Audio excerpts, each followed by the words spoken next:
Boxing and combat sports have always carried a timeless lesson. Arrogance inside the ring is dangerous. Fighters who treat the squared circle like a stage 4 mockery rather than a battleground often find themselves humbled in brutal and unforgettable fashion. What follows is a chronicle of those moments when bravado turned into downfall, when pride was silenced by pain, and when those who underestimated their opponents paid dearly for their arrogance. These stories remind us that beneath the bright lights and the roaring crowd, respect for the fight is not optional, it is survival.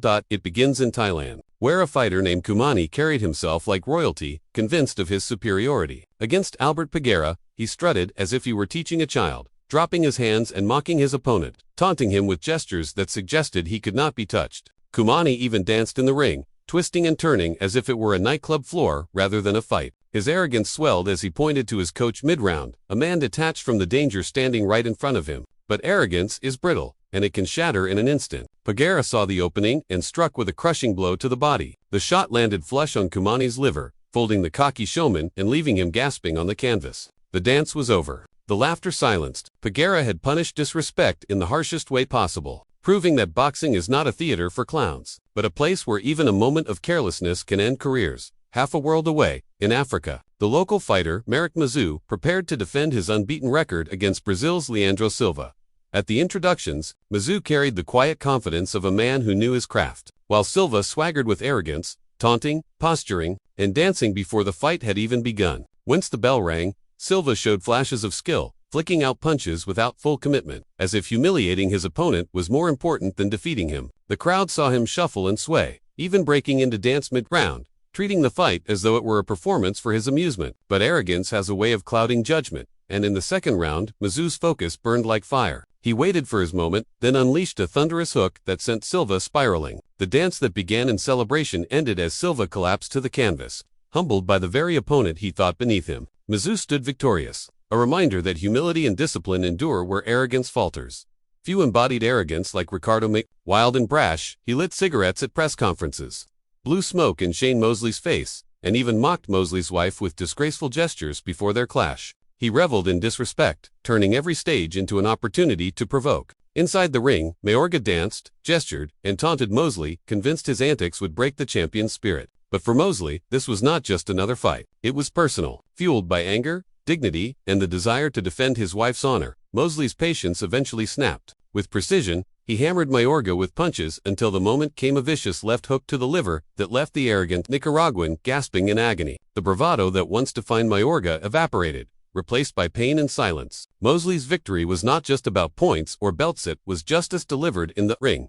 Another story unfolded with Ali Usman, a novice fighter who seemed to confuse boxing with a dance audition. He strutted into the arena with one of the most flamboyant entrances in memory, gyrating, smiling, dismissing his opponent as if the fight was already won. Inside the ring, the arrogance only grew. Usman threw lazy punches, mocked his rival, and carried himself like the outcome was inevitable. But inevitability is a dangerous illusion. Within moments, a devastating shot landed, erasing his confidence and sending him sprawling on the floor. His elaborate dance had lasted longer than his performance as a fighter. The crowd laughed, not with him, but at him, as his arrogance dissolved into humiliation. In boxing, no entrance can save you from a well-timed punch. In 1980, Hemrich faced Booker T. Word for the light heavyweight title. Hemrich was unbeaten and overflowing with confidence. He strutted, smiled, and put on a theatrical performance for the crowd, dancing and prancing as if the night were his coronation. And for a time, it seemed he was right. His footwork dazzled, his hands were quick, and his reach kept Word at bay. But arrogance invites complacency,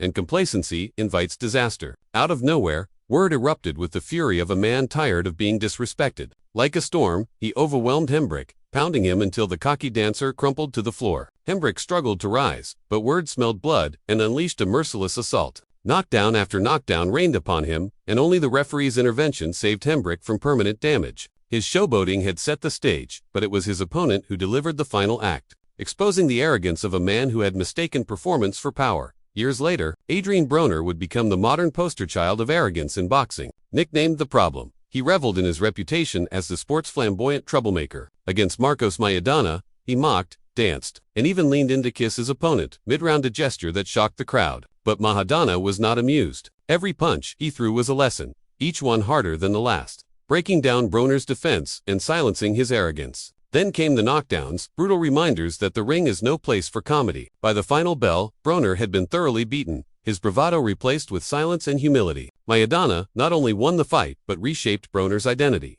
showing that arrogance may entertain, but it cannot withstand the truth of fists. But the stories continued. Joe Mandragon tried to terrify his opponent during weigh-ins with screams and wild antics, but once the fight began, he was crushed by Vaslav Dayton's hammering fists, silenced in seconds. Manuel Char grimaced and mocked Alexander Povetkin, pretending his punches had no effect, only to be brutalized and destroyed. His defiance shattered under Povetkin's relentless assault. Elijah Tillery mocked Riddick Bowe with kisses, kicks, and arrogance so thick it oozed into every movement. Yet Bowe demolished him across 2 fights, each blow stripping away arrogance until nothing remained. And in March 2004, Nate Campbell mocked Robbie Pett, dropping his hands in disdain, only to be caught clean and dropped hard by the very man he had dismissed. Time and again, the lesson repeats. From the smallest venues to the grandest stages, arrogance in combat sports rarely goes unpunished. Fighters who treat the ring as a circus, who confuse confidence with disrespect, who believe the fight is won before it begins, they almost always meet the same fate. The audience may cheer their bravado in the moment, but the crowd cheers louder when justice is delivered. And justice in the ring is swift, brutal, and unforgettable. Because in boxing, the rules are simple. Respect the opponent, respect the craft, respect the fight. Those who forget this truth find themselves staring up at the lights, humbled in front of thousands. Their dances end in silence, their arrogance washed away in the sweat and blood of defeat. For every cocky fighter who has strutted into the ring believing themselves invincible, there has always been another fighter waiting to remind them. Pride does not win fights. Discipline does. Humility does. Heart does. And so the stories live on. Tales of arrogance, meeting its match. Tales of cocky fighters brought low. Tales of humility restored in the most painful way possible. They are not just knockouts, they are lessons written in bruises and broken pride. The ring is unforgiving, and those who treat it as a stage for arrogance are destined to be humbled beneath its lights. What do you think about these moments when pride turned into downfall? Which of these fights shocked you the most? And do you believe arrogance can ever truly help a fighter, or is it always their undoing? Share your thoughts in the comments. And if you enjoyed this deep dive into the stories of arrogance and humility in boxing, make sure to like this video, subscribe to the channel, and join us for more tales from the ring, where respect and reality always prevail.